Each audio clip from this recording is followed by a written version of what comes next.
Today, we look again at choosing an investment platform or stockbroker for things like your ISA or pension accounts. So hello and welcome back to our channel for the final video of 2025. Over the years, I've had lots of people ask me about what I think the best financial products and services are. And in reaction to this, we produced the key resources section of our website some time ago. Today I wanted to trot through some of the content from that page again, given how many new subscribers we have nowadays, and also because of just how many of you get in touch with me more or less regularly to ask about this stuff. So the first key point to make about all of this is that often the right answer in terms of which financial service providers you might use will be highly subjective, and they'll very much depend on your own personal circumstances. So that said, in today's video, I'm going to say a few words about some of the companies I have used over the years. And before I go on today, it's very important for me to stress that none of what follows in this video should be seen as financial advice. Without wanting to go all horribly legal eagle on you, I am obliged to say that we can't make any recommendations regarding the suitability of any product for you personally, and that as such, the information provided in this video should not be considered as investment or other advice, or as a recommendation to buy, sell, or hold a particular investment either. So with that legal stuff out of the way, the other thing I must also say for good order and for full disclosure is that some of the links we provide to some of the businesses I'm going to talk about today are affiliate links. And this means that if you use them, so to open an account, for example, we will be paid a small commission by the relevant company.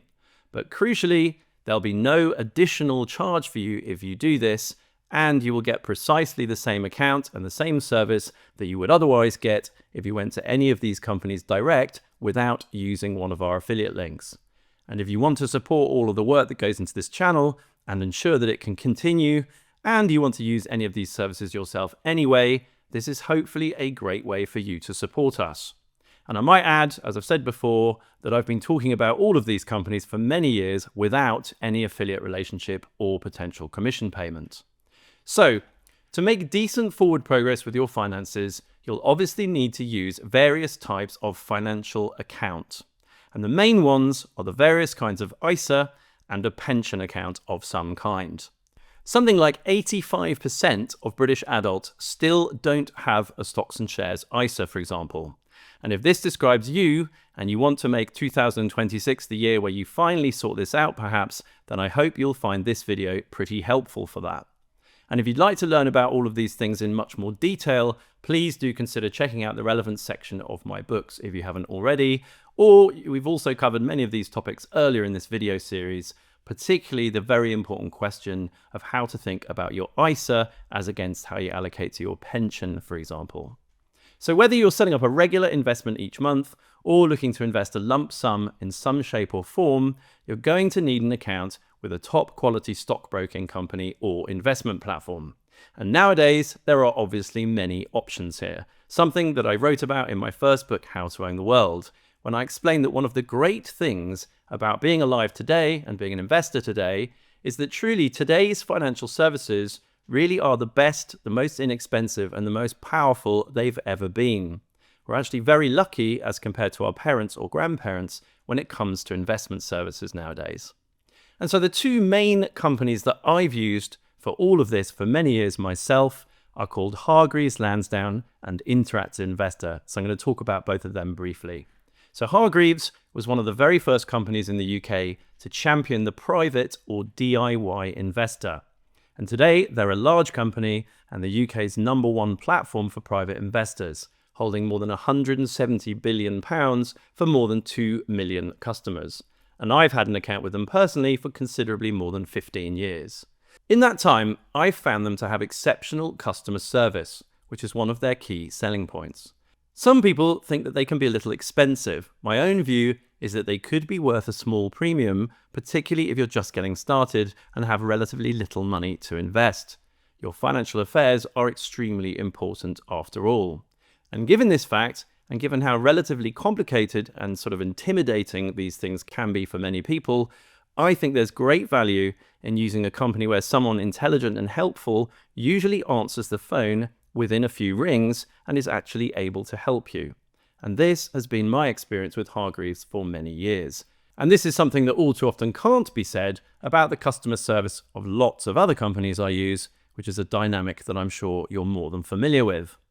And I might also add, importantly, that there are ways of using your accounts at Hargreaves Lansdown which actually make them really good value anyway, because you can get commission-free dealing on certain kinds of fund if you buy them regularly each month, for example. The other company I've also used for some years is Interactive Investor, or II for short. You may have seen them advertising on television in recent months. Interactive Investor hold more than 90 billion of client assets for more than 500,000 customers, and 1 in 4 UK share trades are actually executed on their platform. II charge a monthly flat fee for their investment accounts rather than a small percentage of your invested funds. And this can make them a particularly good choice if you have larger amounts to invest. So with their stocks and shares ISA account costing £4.99 a month, for example, this implies that you could be better off using Interactive Investor as against using someone like Hargreaves if you have more than about £13,300 in your ISA account. And this is true if you're investing in funds where Hargreaves or other similar companies levy a charge of 0.4%. And this is because this is just the way the maths works, in that £4.99 is just short of £60 a year, and 0.45% of £13,300 is also just short of £60 a year. So I hope this makes sense. And the key thing here, big picture, is that whichever stockbroking or investment company you're planning to use, you will want to understand what it is that you're going to want to buy in order to then work out the costs that you're going to incur.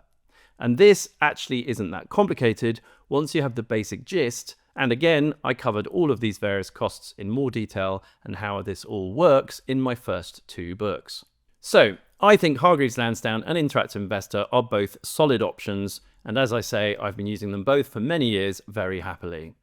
So moving on, a slightly different category of investment company that's worth looking at quickly is what are sometimes called the challenger companies, which have entered the market in recent years. And these would include the likes of Trading 212, Freetrade, InvestEngine, eToro, and several others, for example. And over the years, many people have asked me about these companies as well. And a key point I wanted to make again in today's video, because I've made it before, is that I think it's very important to understand that each of these kinds of company offers a fundamentally different range of products to the big investment platforms like Interactive Investor and Hargreaves Lansdown. So to explain this point in a bit more detail, in the main, these challenger companies can only offer stock market listed products, so anything that's listed on a stock market. So that's single company shares, exchange traded funds or ETFs, and investment trusts or ITs in the case of Freetrade and Trading 212. They do not offer traditional investment funds such as unit trusts and open-ended investment companies. And this is because it's much cheaper for them from an IT and human resource perspective only to offer those kinds of products. There are only a few thousand main stock market listed investments, but many more thousands of funds. It isn't practical or economic for these sorts of companies to put the infrastructure in place to offer the full range of fund products that the bigger investment platforms do. And to be clear, I have nothing against any of them if that is the way someone wants to go, i.e. if you only want to use stock market listed products. Many people have found them to be a good option in recent years, given their low costs and attractive and intuitive investment apps, which have been particularly appealing to younger and more tech-savvy investors who are very used to doing things with their smartphones. And there's certainly one way to go if you want to keep things very simple and invest primarily in entire stock markets, such as the kinds of big global equity markets that we've covered in many of our previous videos. It's just that their customers can't access a rather wider opportunity set of potential investments, which is one of the reasons that I've never opened an account with any of them personally. So as many of you will hopefully already be aware, I've been doing a series recently about passive versus active investing. And in the reasonably near future, I'll be talking more about this topic and then covering things like smaller company funds and biotech and other things. And I'm going to be looking in more detail at the potential merits of active funds. So these kinds of investments can often be of real interest to more sophisticated, older, and particularly wealthier investors who have a bit more capital to invest. And if you want access to these kinds of things in the fullness of time, you'll have far more choice available to you with an investment platform like Hargreaves or II than you will with these challenger firms. And the other thing to remember about the challenger firms, by the way, is that all brokers make a spread between the price you can buy something and the price you can sell it at of anything that is listed on a stock market. So even though you might be getting commission-free trading with such companies, you're actually not getting entirely free trading, else they wouldn't be able to make any money, of course. And it's also worth repeating that nowadays you can actually get commission-free trading in these same sorts of products from the big platforms like Hargreaves and Interactive Investor anyway, if you're investing automatically each month. So to finish off the video, one other company I get asked about a fair bit, by the way, is Vanguard. And a key thing to understand about Vanguard is that they only offer their own products. Firms like Interactive Investor and Hargreaves offer a very wide range of financial products. They're described as investment platforms or fund supermarkets as a result. Vanguard, on the other hand, only offer a range of their own in-house products. And to be clear, again, I think Vanguard is an excellent company and many of their products are great value, so they can be a solid option for someone who wants to keep things very simple. But I've not had an account with them personally because I want to be able to secure exposure to financial assets which they don't offer, such as certain single stocks and funds, including our own fund. And again, as a general comment, if you want to understand more about the types of investment accounts and financial products available to you and how you might think about using them, please do check out many of the earlier videos in this series and my first 2 books. So hopefully that's been helpful in terms of a quick trot through some of the different kinds of investment firm in the UK market. And I would repeat what I said earlier, that if you've got value out of this channel over the last year or two, and you'd like to support all the work that goes into it, and you want to use any of these services yourself anyway, this really is a great way for you to support us, and we would be most grateful. If you were going to make 2026 the year where you finally get your finances sorted and get things like an ISA or junior ISA or pension account set up, then please do consider using one of our affiliate links in the description box below to do this. This will help ensure that we can continue to deliver these videos for you in the months and years ahead. So that's it for today. As ever, as I always say, if you want to ensure that you're one of the first to see our videos when they're published, please do click the subscribe and bell buttons. And if you'd like to hear from me more than just these videos about once a fortnight, please do connect with me on any or indeed all of LinkedIn, Facebook and X. And please do consider subscribing to our free email service from the Plain English Finance website.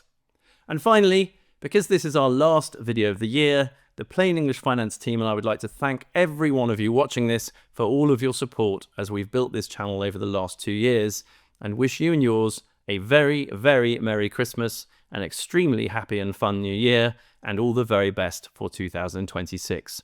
We'll see you in the new year when we'll get right back into unpacking lots of things all about finance and money again.